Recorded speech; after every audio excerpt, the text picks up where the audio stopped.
जय भवानी। स्वराज्य रक्षक धर्मवीर संभाजी महाराज की। राष्ट्रमाता जिजाऊ मासाहेबांना मानाचा मुजरा करतो आणि आपल्या सगळ्यांचं आराध्य दैवत छत्रपती शिवाजी महाराजांना कोटी कोटी प्रणाम करतो। खरं म्हणजे आजच्या या पुण्यतिथी निमित्त उपस्थित आपल्या देशाचे कर्तव्यनिष्ठ आणि निर्भय कणखर गृहमंत्री अमित भाई या ठिकाणी व्यासपीठावर उपस्थित आहेत। मी आपल्या सगळ्यांच्या वतीने त्यांचं मनापासून स्वागत करतो आणि त्यांचं अभिनंदनही करतो। आज आपले लोकप्रिय मुख्यमंत्री आहेत, देवेंद्रजी आहेत, आमचे अजितदादा आहेत, उदयनराजे आहेत, शिवेंद्र बाबा आहेत, अंग्रेजी आहेत, भरतशेठ आहेत, आमचे सर्व पाठीमागे मंत्रिमंडळ आहे। मी सगळ्यांचं मनापासून स्वागत करतो आणि तमाम या ठिकाणी शिवभक्त उपस्थित आहेत त्यांचंही मनापासून स्वागत करतो, मनापासून आपलं अभिनंदन करतो। खरं म्हणजे या छत्रपती शिवाजी महाराजांच्या पुण्यतिथी सोहळ्याचे 345 वर्ष आहे। शिवाजी रायगड स्मारक मंडळ व जिल्हा प्रशासनानं या सोहळ्याच्या साठी परिश्रम घेतले, त्याचं आयोजन केलं आणि खऱ्या अर्थाने आज सगळ्यात महत्वाचं म्हणजे या दिवशी आदरणीय अमित भाई या ठिकाणी उपस्थित राहिले, त्यांचं मनापासून पुन्हा एकदा मी स्वागत करतो। याच रायगडावर महाराजांचा राज्याभिषेक झाला आणि याच रायगडाने आपल्या प्राणप्रिय राजाचा शेवटचा दिवस देखील पाहिलेला आहे। केवळ 50व्या वर्षी महाराज आपल्याला सोडून गेले। जर आपण विचार केला आणखी 20-30 वर्ष महाराज असते या देशाची परिस्थिती काय असती, या देशामध्ये इतिहास देखील बदलला गेला असता, पण दुर्दैव आहे। आणि म्हणून थोरल्या छत्रपती शिवाजी महाराजांनी स्वराज्याचं तोरण बांधलं नसतं तर आपण आजही गुलामीत खितपत पडलो असतो। आणि म्हणून आज छत्रपती शिवाजी महाराजांमुळेच आपलं सगळ्यांचं अस्तित्व टिकून आहे, हे कुणालाही विसरता येणार नाही। आणि म्हणून छत्रपती शिवाजी महाराजांच्या बाबतीत काय सांगावं, ते अतिशय प्रजेचे कनवाळू होते, रयतेचे राजे होते। रयतेच्या भाजीच्या देठालाही हात लावता कामा नये अशा प्रकारचा त्यांचा संदेश होता। आणि त्याचबरोबर ज्या ज्या ठिकाणी अन्याय होत होता त्या त्या ठिकाणी मग कधीही कुणा आपता असो दुसरा असो त्याला तात्काळ जागेवर शिक्षा देण्याचं फरमान देखील छत्रपती काढायचे। आणि म्हणून मी आज एवढंच सांगतो की छत्रपती शिवाजी महाराज हे भारतीय आरमाराचे जनक होते। आपल्या नौदलाच्या ध्वजावर देखील आता शिवरायांचं प्रतीक आहे आणि त्यासाठी आदरणीय प्रधानमंत्री मोदीजींचं मी अभिनंदन करतो, गृहमंत्री अमित भाईंचं अभिनंदन करतो। खरं म्हणजे मोदीजी जेव्हा आले होते तेव्हा देखील त्यांनी शिवरायांचं अतिशय अभिमानाने या ठिकाणी उल्लेख केला।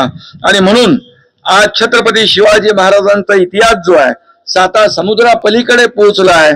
आज अगदी आपण पाहतो की रशियामध्ये सुद्धा शिवजयंती होती आहे, काश्मीरमध्ये कुपवाडा या ठिकाणी शिवाजी महाराजांचा अश्वारूढ पुतळा उभा राहिला, देवेंद्रजी मॉरिशसला गेले तिकडे पुतळा उभा राहिला।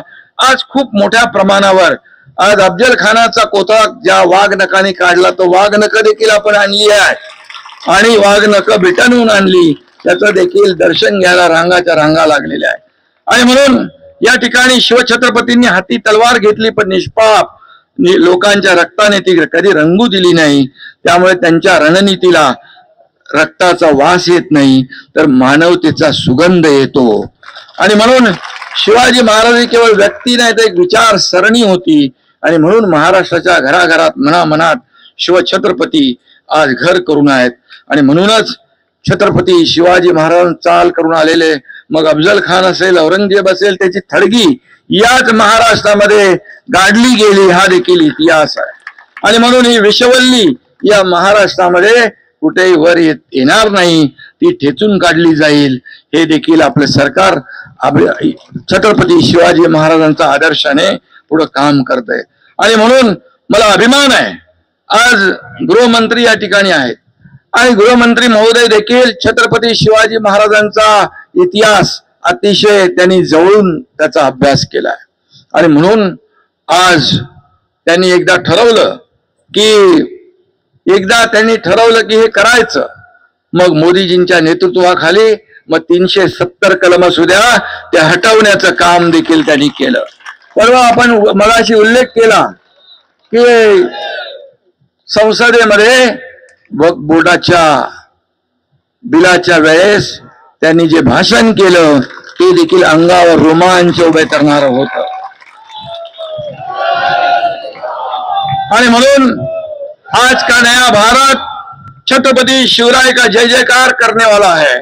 दुश्मन के मुल्क में घुस के मारेंगे ऐसा कहने वाला है. आणि म्हणून देशाच्या सीमेवर जे कोणी पूर्वी शरारत करत होते आता ते सगळे चुपचाप बिळात बसलेले आहेत. आणि त्याचं एकमेव कारण आपले कणखर गृहमंत्री अमित भाई शाह आणि या देशाचे प्रधानमंत्री नरेंद्र मोदीजी. आणि म्हणून मी नेहमी सांगतो की देशामध्ये हिंसा फैलवणारे जे लोक आहेत, नक्षलवादी असतील, अतिरेकी असतील, त्यांचा बंदोबस्त करण्याचं काम आज आपण काल परवाच पाहिलं. 26/11 हल्ला करणारा मास्टरमाइंड राणा याला देखील जेर बंद करून या महाराष्ट्रामध्ये दिल्लीत आणलं, मुंबईत आणलं जाईल आणि त्याला फासावर चढवलं जाईल. ही देखील कामगिरी आपल्या प्रधानमंत्री आणि गृहमंत्र्यांची आहे. आणि म्हणून मी एवढंच सांगतो कि अमित भाई आपके इरादे तो चट्टा आपके इरादों से चट्टाने भी डगमगा जाती है. दुश्मन क्या चीज है, तूफान भी अपना रुख बदल देता है. आणि म्हणून आपल्या मोदीजींच्या आणि नेतृत्वाखाली हा देश पुढे जातोय, देशाचा विकास होतोय आणि या महाराष्ट्राचा देखील विकास होतोय.